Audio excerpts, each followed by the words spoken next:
तो हेलो बच्चों, ये वीडियो क्लास 7th के लिए है। उनके चैप्टर नंबर 3 का आखिरी वीडियो है ये, तो आप देखते जाएं ध्यान से। हमने इस चैप्टर में पहले ट्रांसपोर्टेशन इन प्लांट्स पढ़ लिया था, ठीक है। वास्कुलर वंडर्स वगैरह की हमने बात कर ली थी। अभी हम एक्सक्रीटरी सिस्टम को पढ़ेंगे और एक्सक्रीटरी सिस्टम में जानेंगे कि ह्यूमन में जो एक्सक्रीशन के लिए या फिर यूरिक एसिड या यूरिया को निकालने के लिए क्या सिस्टम है, कैसे कुछ सब कुछ काम करता है। तो चलिए बिना देर के शुरू करें। देखो, एक्सक्रीशन का मतलब उत्सर्जन भी होता है। एक्सक्रीशन का मतलब होता है उत्सर्जन या फिर शरीर से वेस्ट प्रोडक्ट को बाहर निकालना। और शरीर से वेस्ट प्रोडक्ट को बाहर निकालने की ज़रूरत क्यों होती है? क्योंकि वो वेस्ट प्रोडक्ट हमारी बॉडी के लिए पॉइजन की तरह होते हैं, वो नुकसान करते हैं हमारी बॉडी में। तो देखो, all living organism produce certain waste. सारे के सारे जिंदा प्राणी लिविंग ऑर्गेनिज्म कुछ ना कुछ वेस्ट मटेरियल निकालते हैं, प्रोड्यूस करते हैं।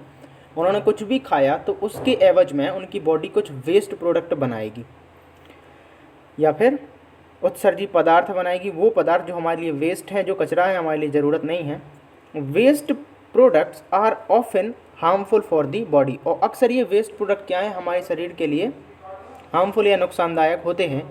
Hence they need to be removed और else they will be accumulate in the body and cause health problem. उन्होंने कहा है कि उनको निकालने की ज़रूरत है, क्योंकि वो हार्मफुल होते हैं ना बॉडी के लिए, तो निकालने की ज़रूरत है। आगे लिखा है और else they will accumulate in the body and cause health problem. उन्होंने कहा है कि हमारे शरीर में जो दूषित पदार्थ पैदा हो जाते हैं, जो कचरा पैदा हो जाता है, उसको निकालने की ज़रूरत है, नहीं तो वो हमारी बॉडी में एक्यूमुलेट हो जाएंगे। एक्यूमुलेट मतलब जमा हो जाएंगे और हमको हेल्थ प्रॉब्लम या फिर हमारा स्वास्थ्य बिगाड़ेंगे, हमको बीमार करेंगे। तो the process by which metabolic waste products are removed from the body is called excretion. उन्होंने कहा है वो प्रक्रिया जिससे शरीर के मेटाबॉलिक वेस्ट को शरीर से बाहर निकाला जाता है, उसको एक्सक्रीशन कहते हैं। घबराना नहीं, मेटाबॉलिक एक्टिविटी वो सारी एक्टिविटीज़ जो हमारे शरीर के अंदर हो रही हैं, केमिकल एक्टिविटीज़ जिनसे ना कुछ बन रहा है, कुछ ना कुछ बन रहा है, कुछ ना कुछ टूट रहा है, जैसे ग्लूकोज वगैरह नहीं बन रहा, वो सारी एक्टिविटीज़ मेटाबॉलिक एक्टिविटीज़ कहलाती हैं। तो हमारी मेटाबॉलिक एक्टिविटीज़ या हमारे शरीर के काम करने से जो भी वेस्ट प्रोडक्ट बना है उसको रिमूव करना, बॉडी से बाहर निकालना एक्सक्रीशन कहलाता है। The organism involve in excretion form the excretory system, ठीक है। तो सॉरी, ऑर्गेनिज्म नहीं, ऑर्गन। और जो जो ऑर्गन एक्सक्रीशन की प्रक्रिया में शामिल होते हैं वो मिला के एक सिस्टम बनाते हैं जिसको एक्सक्रीटरी सिस्टम बोलते हैं। अब एक्सक्रीटरी सिस्टम में कौन कौन से ऑर्गन्स शामिल होते हैं वो देखना है हमको। सबसे पहले तो देखना है एक्सक्रीशन इन एनिमल्स, ठीक है। एनिमल्स में एक्सक्रीशन कैसे होता है, कैसे एनिमल्स अपना वेस्ट मटेरियल बाहर निकालते हैं। ध्यान रखना, एक्सक्रीशन में फूड वेस्ट जो आप खाना खाते हैं उससे प्रोड्यूस वेस्ट मटेरियल नहीं आता है, इसमें लिक्विड वेस्ट ज़्यादा आता है लगभग। तो देखें, unicellular organisms like amoeba, paramecium etcetera do not have special excretory system. उन्होंने कहा है कि जो अमीबा पैरामीशियम जैसे यूनिसेलुलर एक कोशिकीय जीव हैं उनमें एक्सक्रीटरी सिस्टम नहीं होता। कैसे होगा भाई, वो खुद छोटे हैं, सेल जितने हैं। The waste product are excreted by the process of diffusion through their body surface. Waste product जो है वो डिफ्यूजन की प्रोसेस से उनकी बॉडी द्वारा बाहर निकाल दिए जाते हैं, मतलब उनके शरीर द्वारा, शरीर से बाहर सिंपल डिफ्यूजन से बाहर निकाल दिए जाएंगे, ठीक है। आगे है, अच्छा किसी को अगर डिफ्यूजन नहीं पता हो तो मैं बता दूं कि सेल मेम्ब्रेन जो है वो सेमी परमिएबल की मेम्ब्रेन की तरह काम करती है। तो अगर वेस्ट प्रोडक्ट का कंसंट्रेशन सेल के अंदर ज़्यादा हो गया बाहर की अपेक्षा, तो अंदर से बाहर निकाल दिया जाएगा या फिर किसी वैक्यूल को रैप्चर करके बाहर निकाल दिया जाएगा। डिफ्यूजन कहलाता है हाई कंसंट्रेशन से लो कंसंट्रेशन की ओर पार्टिकल का अपने आप मूव कर जाना, ठीक है। अब आप देखेंगे एक्सक्रीशन इन ह्यूमंस। तो ह्यूमंस में एक्सक्रीशन भाई समझना है, the body parts that help to remove waste in human beings are the skin, lungs and kidneys. तो हमारे शरीर में जो वेस्ट मटेरियल निकालते हैं ह्यूमन में या इंसानों में 3 ऑर्गन्स हैं। वो कौन कौन से ऑर्गन्स या बॉडी पार्ट हैं? 3 बॉडी पार्ट हैं, स्किन हो गया, लंग्स हो गया और किडनी हो गया। तो स्किन, लंग और किडनी क्या करती हैं? वेस्ट मटेरियल को निकालने का काम करती हैं। अभी देखें कैसे, कई से भाई, कई से। Carbon dioxide gas is removed through the lungs. उन्होंने कहा है जो कार्बन डाइऑक्साइड गैस है वो लंग्स द्वारा बाहर निकाल दी जाती है, लंग्स ऊपर होते हैं।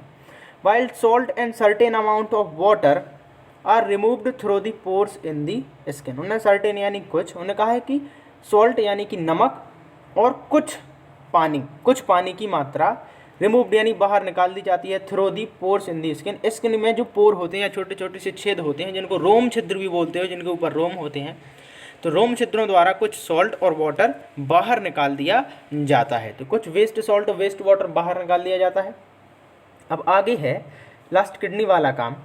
Excretion of urine is carried out by the urinary system. Urine का जो एक्सक्रीशन है वो यूरिनरी सिस्टम द्वारा कैरी आउट किया जाता है। ठीक, अभी ये यूरिनरी सिस्टम क्या है देखें। It include the kidneys. Urinary system है वो सिस्टम या फिर ऑर्गन्स का वो गुच्छा जो एक्सक्रीशन या यूरिनेशन में हेल्प करवाता है, और इसमें क्या आता है, किडनीज आते हैं। The skin also remove some of the urine consist of nitrogen of waste as sweat. उन्होंने कहा है स्किन जो है वो स्वेट के रूप में भी थोड़ी सी मात्रा में यूरिन निकालती है। हाँ, ये सच्ची है बात है। आगे है humans have a pair of bean shaped kidney. Bean जैसी या फिर सेम के फलियों बीजों जैसी कुछ किडनीज होती हैं, उनको एक पेयर होती हैं। Each located in the lower abdominal cavity on the other side of backbone. वो सारी की दोनों किडनी क्या है, इस साइड में यहाँ पर मौजूद रहती हैं, लोअर एब्डोमिन में। देखो एक ह्यूमन बॉडी जो है, दूसरा पेन सेलेक्ट करें। एक ह्यूमन बॉडी जो है, मान लो ये सिंपल सी एक बॉडी है, तो हमारा जो ऊपर वाला स्ट्रक्चर कहलाता है यहाँ से, वो कहलाता है थोरेसिक कैविटी, और नीचे वाला स्ट्रक्चर कहलाता है एब्डोमिनल कैविटी। ध्यान रखना, लंग्स के डायाफ्राम से ऊपर वाला स्ट्रक्चर कहलाएगा थोरेसिक कैविटी और उसके नीचे वाला स्ट्रक्चर कहलाएगा एब्डोमिनल कैविटी। तो ये एब्डोमिनल कैविटी के भी नीचे इस जगह पर इकट्ठे किडनीज पाई जाती हैं। वो आगे है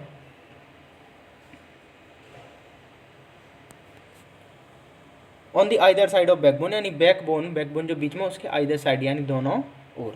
ठीक है, आगे है each kidney consist of a large number of coiled tubes called nephron. हर एक किडनी में large number of coiled tube होते हैं, यानी कि कुछ ऐसे जिनको नेफ्रॉन कहते हैं। तो नेफ्रॉन एक एक्चुअली ट्यूब जैसे स्ट्रक्चर होते हैं, ऊपर इनके पीक जैसी संरचना होती है और इधर पे जाके ये ऐसे ऐसे इन पर ब्लड सेल लिपटी होती है। तो कीप जैसे कॉइल्ड होते हैं या बहुत सघन होते हैं, किडनी में होते हैं। किडनी की यूनिट है उनको नेफ्रॉन कहते हैं। तो बस इतना सा समझ लो कि किडनी की जो यूनिट है उसको नेफ्रॉन कहते हैं। ये कॉइल्ड होती है, कुंडलीकृत होती है।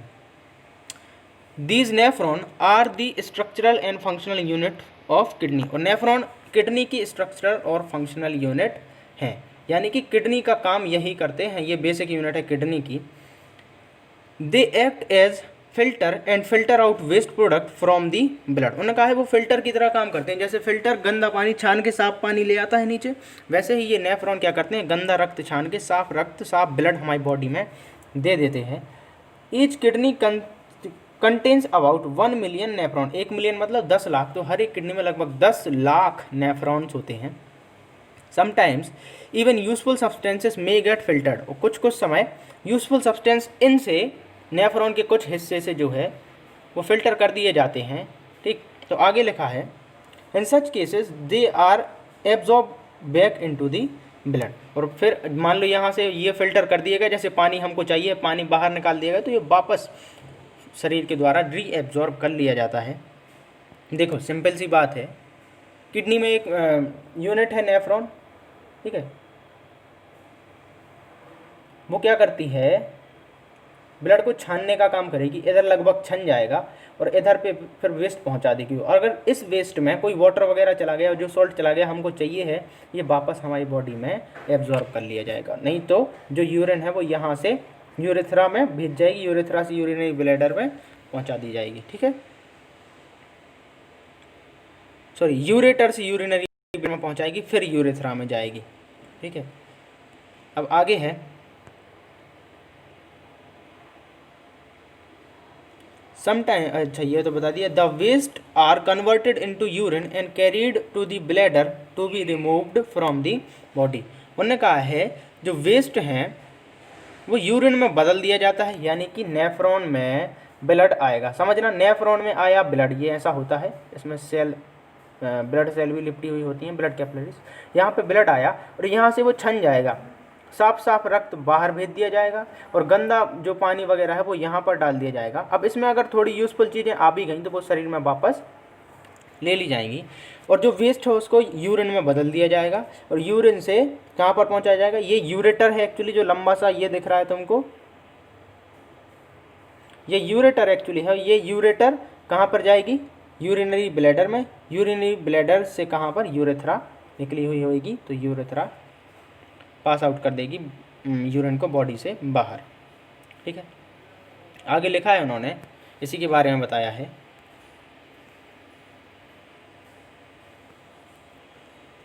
A narrow tube called ureter carries waste from the kidney to the bladder. उन्होंने कहा एक नैरो ट्यूब, एक पतली सी ट्यूब जिसको यूरेटर कहते हैं, वो वेस्ट प्रोडक्ट को किडनी से यूरिनरी ब्लैडर तक ले जाती हैं। तो देखो ये हो गए किडनीज, ठीक है, ये ब्लड वेसल्स, ब्लड को लाने वाली क्या वेसल्स हो जाएंगी।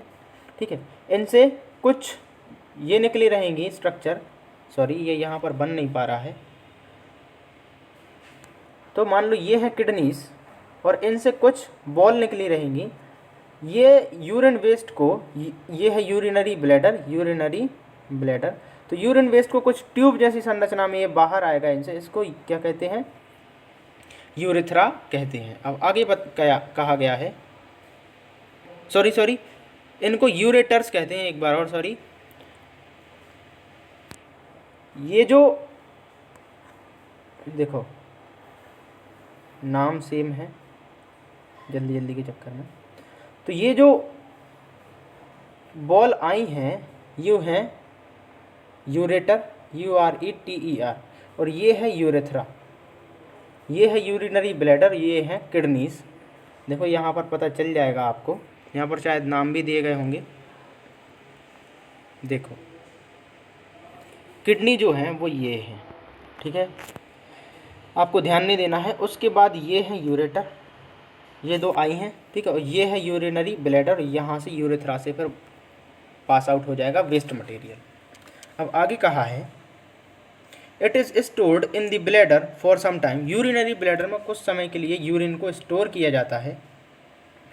The bladder has the another muscular opening called the urethra. Bladder में यूरेथ्रा होती है।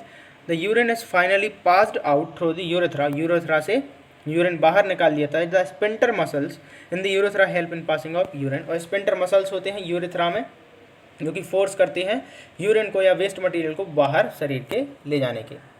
अब लिखा है sometimes due to infection, genetic condition और injury the kidney may malfunction. उन्होंने कहा है कि हो सकता है किसी इन्फेक्शन के कारण, किसी जेनेटिक कंडीशन या अनुवांशिक बीमारी के कारण या फिर इंजुरी के कारण किडनी जो है मेल फंक्शन कर दें या फिर काम करना प्रॉपर तरीके से काम करना बंद कर दें। The removal of waste get hampered and start accumulating. उन्होंने कहा है इससे क्या होगा, वेस्ट मटेरियल बाहर निकलना हैम्पर हो जाए, रुक जाएगा और शरीर में इकट्ठा होगा वो। In such cases blood is pass through an artificial machine to remove waste product from the body. और ऐसे केस में क्या होता है, मनुष्य का पूरा खून जो है निकाला जाता है, आर्टिफिशियल मशीन में साफ किया जाता है, उनकी बॉडी में फिर से चढ़ाया जाता है। This process is called dialysis, और इसको डायलिसिस बोलते हैं। Replacement of the kidney is another option. अगर कोई डायलिसिस नहीं कराना चाहता है तो दूसरी किडनी वो डलवा सकता है, वो भी एक ऑप्शन है। अब देखते हैं, this is done by a process known as kidney transplantation. और किडनी ट्रांसप्लांटेशन से ये किया जा सकता है। तो किसी की किडनी खराब हो गई किसी भी कारण, तो या तो वो किडनी ट्रांसप्लांट करा ले, क्या बोल रहा हूँ मैं, या फिर वो डायलिसिस कराता रहे, अपना खून छनवाता रहे ताकि नुकसान ना हो उसकी बॉडी में। अभी एक्सक्रीशन इन प्लांट्स, आपने गम्स देखा होगा, रेजेंस देखा होगा, लेटेक्स के बारे में आपने सुना होगा, रबड़ के पौधे, रबड़ उत्पादक जिनको बोलते हैं। तो देखो plant absorb large quantities of water. पानी जो है वो ज़्यादा मात्रा, प्लांट जो है ज़्यादा मात्रा में पानी एब्जॉर्ब करते हैं। The excess of water is given out through their leaves where the water changes to vapour and is released into the atmosphere. उन्होंने कहा है कि पौधे जो पानी बहुत मात्रा में एब्जॉर्ब करते हैं वो अपनी पत्तियों से उनको निकाल देते हैं, जो जहाँ से वो वेपर के रूप में निकलता है, एटमॉस्फेयर में मिल जाता है। इसको ट्रांसपायरेशन कहते हैं। वाटर 90% से ज़्यादा पानी ट्रांसपायर कर देता है, अपना बाष्पीकरण कर देता है, बाष्पोत्सर्जन कर देता है, sorry. The process by which plant loose water in form of vapour from there leaves is called transpiration. वो प्रोसेस जिसमें प्लांट अपना वाटर लूज करता है वेपर के फॉर्म में, उसको ट्रांसपायरेशन कहते हैं। Leaves contain tiny pores called stomata on them under surface through which the loss of water take place. उन्होंने कहा है कि लीव्स के पत्तियों की निचली सतह पर स्टोमेटा पाए जाते हैं। कौन सी सतह पर? निचली सतह पर। आप पत्ती को नीचे से देखना, जहाँ से कम हरा होता है वहाँ पर ज़्यादा मात्रा में स्टोमेटा पाए जाएंगे, वहीं से पानी वेपर के फॉर्म में प्लांट से बाहर निकलता है। अब उन्होंने कहा है during transpiration the product that are excreted by plants are. Transpiration के दौरान जो प्रोडक्ट प्लांट द्वारा निकाले जाते हैं, एक्सक्रीट आउट किए जाते हैं, वो हैं गैसेस। ठीक है, oxygen and carbon dioxide gases given out during the photosynthesis and respiration. उन्होंने कहा है कि ट्रांसपायरेशन जब चल रहा होता है स्टोमेटा से, तो कुछ कार्बन डाइऑक्साइड और ऑक्सीजन नाम की गैसेस भी प्लांट से बाहर निकाल दी जाती हैं फोटोसिंथेसिस के दौरान। एक्चुअली कार्बन डाइऑक्साइड ज़्यादा मात्रा में फोटोसिंथेसिस के दौरान लेते हैं, ऑक्सीजन छोड़ते हैं, निकालने की अपेक्षा ज़्यादा लेते हैं CO2। Excess of water, excess water absorb by the root. और ज़्यादातर जो पानी है वो क्या किया जाता है? रूट द्वारा एब्जॉर्ब कर लिया जाता है। Excess salt, excess salt absorb either from the soil or the water in the ground. उन्होंने कहा है कि एक्सेस सॉइल या तो सॉइल में होंगे जो सॉल्ट होंगे, या फिर वाटर में होंगे जो सॉल्ट होंगे, तो उनको प्लांट एब्जॉर्ब कर लिया जाएगा। आगे है गम, रेजन और लेटेक्स। तो मेन जो है यही है, प्लांट की जो वेस्ट मटेरियल है वो गम, रेजन और लेटेक्स के फॉर्म में वो निकालता है। The waste product that are used as adhesive paint, varnish and rubber. उन्होंने कहा है कि ये जो वेस्ट प्रोडक्ट प्लांट निकालता है उनको हम क्या करते हैं? वेस्ट प्रोडक्ट को एडेसिव के रूप में, पेंट के रूप में, वर्निश के रूप में, या फिर रबर के रूप में हम इनके वेस्ट प्रोडक्ट को यूज़ करते हैं। वरना इनसे एक्सेस वाटर कहाँ से लिया जाता है? रूट से लिया जाता है। और सॉल्ट कहाँ से आता है? सॉइल वगैरह से एब्जॉर्ब कर लेते हैं। ये आपका चैप्टर यहाँ पर ख़त्म हो गया और इसके क्वेश्चन आंसर भी करा दिए जाएंगे, तो आप आई होप समझ में आया होगा। Thank you.